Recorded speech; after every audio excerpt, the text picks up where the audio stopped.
శ్రీ గురుభ్యో నమః 2026 ఏప్రిల్ 1వ తేదీ మంగళవారంతో ప్రారంభమై 10వ తేదీ గురువారంతో అంతమయ్యేటువంటి ఏప్రిల్ తొలి 10 రోజులలో మేషరాశిలో జన్మించిన జాతకులకి ఫలితాలు, సూచనలు, సలహాలు క్లుప్తంగా 3 పాయింట్లలో తెలియజేయబోతున్నాను. ఇక ముందుగా 6వ తేదీ శ్రీరామనవమి. ఆ రోజు ఒక విశేషమైనటువంటి యోగం ఉంది. మామూలు యోగం కాదు, చాలా విశేషవంతమైన యోగం. ఆ యోగం ఏమిటి అనేది రాశి ఫలితాల కాంగానే వచ్చేస్తుంది. అదొక అద్భుత యోగం. ఆ యోగాన్ని ఉపయోగించుకోవడానికి ప్రయత్నం అంటూ చేయండి. ఇక నెక్స్ట్ మొదటి పాయింట్కి వెళ్దాం. మేషరాశి జాతకులకి 1వ తేదీ ఉదయం నుంచి 3వ తేదీ సాయంత్రం 6:23 వరకు 30-70లో పరిస్థితులు ఉంటాయి.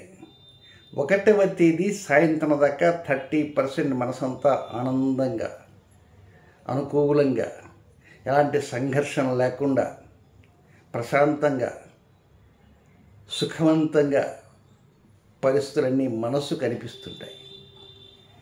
1వ తేదీ సాయంత్రం రాగానే ఇంకా అక్కడి నుంచి ఏప్రిల్ 1 సాయంత్రం దగ్గర నుంచి 3వ తేదీ సాయంత్రం 6:23 వరకు నియర్లీ 48 అవర్స్ కొంచెం ఆర్థిక లావాదేవీల మీద కొంచెం ఎక్కువ దృష్టి ఉంచాలి.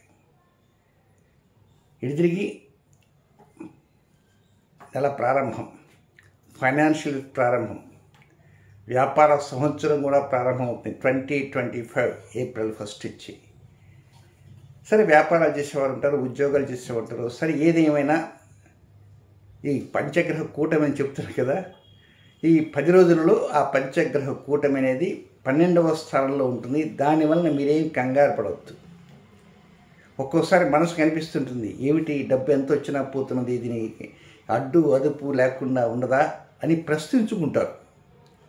అంతే, ఆ పంచగ్రహ కూటమి లేకపోయినా ప్రశ్నించుకుంటారు. పంచగ్రహ కూటమి ఉన్నా కూడా ప్రశ్నించుకుంటారు. ఆ కూటమి కొద్ది రోజులు ఉంటుంది కనుక ఈ మొదటి 10 రోజులు ఆ కూటమి ఉంటుంది. దాని గురించి మీరేమీ ఆందోళన చెందవద్దు. ఏదైనా కొంచెం ఫైనాన్షియల్ మ్యాటర్స్ మీద దృష్టి ఉంచాలి. రెండవది, మాట్లాడే ప్రతి మాట కూడా ఒక్కోసారి షార్ప్గా మాట్లాడతారు. కానీ షార్ప్గా మాట్లాడటం కొంతవరకు మంచిదే. కానీ ఎదుటివారిని ఉద్దేశించి మీరేదో షార్ప్గా మాట్లాడే సమయంలో ఎదుటివారు గమనిస్తారు. అంటే ఎవరినో టార్గెట్ చేస్తూ మాట్లాడతారు. అది కొంచెం సమస్యాత్మకం అవుతుంది. కనుక ఒకరిని టార్గెట్ చేస్తూ మాట్లాడవద్దు. మామూలు సహజ ధోరణిలో మాట్లాడుకోవడానికి ప్రయత్నించండి తప్ప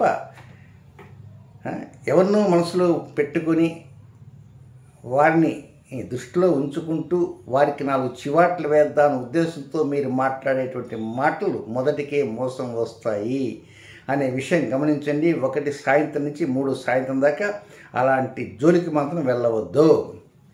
కుటుంబంలో చిన్నపాటి లోపాలు వచ్చినా అవి ఘర్షణలాగా ఉన్నప్పటికీ దాని గురించి no worry at all. Next 2వ పాయింట్కి వస్తే 3వ తేదీ సాయంత్రం 6:23 నుంచి 5వ తేదీ రాత్రి 11:26 వరకు చక్కగా అనుకూలంగా తోబుట్టువులతో సరదా గడపడానికి అవకాశాలు ఉంటాయి. ఆనంద డోరికలతో విహరిస్తుంటుంది మనసంతా కూడా. ఈ కొత్త సంవత్సరంలో మొదటి 10 రోజులే, పైగా శ్రీరామనవమి, వసంత నవరాత్రులు, ఏదో కొత్త ఆలోచనలు, కొత్త నిర్ణయాలు, తోబుట్టువులతో సరదాగా ఉండాలనేటువంటి ఆలోచనలకి కొంచెం పెద్దపీట వేసేటువంటి అవకాశాలంటూ ఉన్నాయి. కానీ ఇక్కడ ప్రత్యేకంగా చెప్పుకోదగినదంటూ ఏమీ లేదు. కానీ ఒక్కోసారి కొన్ని విషయాలు చెప్పాలన్నా వద్దా తటపటాయిస్తుంటారు. కనుక వీలైనంత వరకు చెప్పాలని గట్టిగా ప్రగాఢ విశ్వాసం ఉంటే కొన్ని విషయాలు చెప్పండి. లేదంటే వద్దనుకుంటారనుకోండి, హాయిగా కడుపులో పెట్టుకోవడానికి ప్రయత్నించండి. దానికోసంగా మల్ల గుల్లాలు పడాల్సినంత అవసరం అంటూ లేదు. నెక్స్ట్ 3వ పాయింట్కి వచ్చేసేసి 5వ తేదీ రాత్రి 11:26 నుంచి 10వ తేదీ అర్ధరాత్రి వరకు ఉండేటువంటి సమయం అంతా కూడా ఇది మీరు చేసే ఉద్యోగం కావచ్చు, వ్యాపారం కావచ్చు, వ్యవహారాలు కావచ్చు, ఆరోగ్యం కావచ్చు, పై అధికారులు కావచ్చు, దిగువ అధికారులు కావచ్చు, వాహనం విషయాలు కావచ్చు, తల్లి కావచ్చు, లేక సంతాన విషయాలు కావచ్చు, వీటి మీద కొద్దిగా ఏదో మనసు కొంచెం ప్రశాంతంగా మాత్రం ఉండదు. ఏదో మనసు కోరుకుంటుంటుంది, ఆ కోరుకుంటూ దొరకదు. దానివల్ల ఏమవుతుందంటే కొంత బాధ అనేది మనసులో ఉంటుంది. అయ్యో పండగ వచ్చేసింది, పండగ వస్తుంటుంది, పోతుంటుంది. కానీ పండగకి ఏదో చేద్దాం అనుకుంటారో, ఎక్కడికో వెళ్ళాలనుకుంటారో, ఆ వెళ్ళాలనుకునేటువంటి కొంత నెరవేరదు. దానికోసం బాధపడాల్సిన అవసరం లేదు. అంతా మన మంచికే అనుకోవడానికి ప్రయత్నించండి. సంతాన అంశాలపై ఎక్కువ దృష్టి ఉంచడానికి కూడా ప్రయత్నం చేయండి. కేవలం వృత్తిలో, ఉద్యోగంలో, వ్యాపారంలో చిన్న చిన్న ఆటుపోట్లు, అస్థిరతలు, అవాంతరాలు, ఆలస్యాలు జరుగుతుంటాయి. కేవలం ఎంత ఒక 40-50 గంటలే ఉంటుంది. దాని తర్వాత షరా మామూలుగానే చక్కగా అనుకూలంగా ముందుకు వెళ్తుంటారు. అయితే ముఖ్యంగా ఇక్కడ గమనించవలసింది ఏంటంటే 6వ తేదీ అద్భుతమైనటువంటి యోగం ఉంది. ఆ యోగం ఏమిటనేది నెక్స్ట్ రాశి ఫలితాలు ఆ వీడియో రెడీగా చేస్తుంది. రాశి ఫలితాలు కాగానే తర్వాత వెంటనే ఆ వీడియో ఇచ్చేస్తాను. ఒక అద్భుతమైన యోగం, ఆ యోగం మీద మీరు దృష్టి ఉంచడానికి ప్రయత్నం అంటూ చేయండి. ఏది ఏమైనప్పటికీ కూడా ఈ 10 రోజులలో గతాన్ని గురించి మాత్రం ఎక్కువ ఆలోచన పెట్టుకోవద్దు. గతం గత అనుకోవడానికి ప్రయత్నం చేయండి. ఇకపోతే అశ్విని నక్షత్ర జాతకులకి 5వ తేదీ శనివారం ఉదయం 5:20 నుంచి 6వ తేదీ ఆదివారం ఉదయం 5:32 వరకు అనుకూలమైన సమయం కాదు. అది వ్యతిరేక సమయము, విసర్జనీయ సమయము. ఆ సమయంలో కొత్త కార్యక్రమాలకి శ్రీకారం చుట్టకుండా రొటీన్ కార్యక్రమం చక్కగా చేసుకోవచ్చును. ఇక 2వ నక్షత్రం భరణి నక్షత్రంలో జన్మించిన మేషరాశి జాతకులకి 6వ తేదీ ఆదివారం ఉదయం 5:32 నుంచి 7వ తేదీ సోమవారం ఉదయం 6:25 వరకు భరణి వారికి అనుకూలమైన సమయం కాదు. అది కొంచెం వ్యతిరేకంగా ఉండే సమయం. కొత్త కార్యక్రమాలు శ్రీకారం చుట్టకుండా కొత్త ఏదైనా కొనుగోళ్లు కానీ ఇది కానీ ఇలాంటివి ఏదైనా ఉంటే భరణి నక్షత్ర జాతకులు కొంచెం వాయిదా వేసుకోవడానికి ప్రయత్నం చేయండి. ఇక రొటీన్ కార్యక్రమాలను చక్కగా చేసుకోవచ్చు.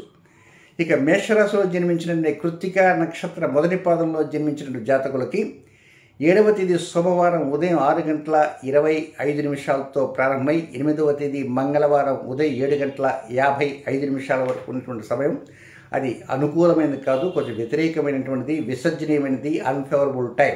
ఆ టైంలో అది కొందాం, ఇది కొందాం, కొత్త కొందాం, సెల్ ఫోన్ కొందాం, బంగారం కొందాం, ఇలాంటి వాటికి వెళ్లకుండా కొంతవరకు రొటీన్ కార్యక్రమాలను చూసుకునే ప్రయత్నం చేయండి. కొత్త కార్యక్రమాలు మాత్రం శ్రీకారం చుట్టకండి. దానికి అడ్వాన్స్ ఇద్దాం, దీనికి అడ్వాన్స్ ఇద్దాం, ఇలాంటి ఆలోచనల వైపు మాత్రం దృష్టి ఉంచకుండా ఉండడానికి ప్రయత్నం చేయండి.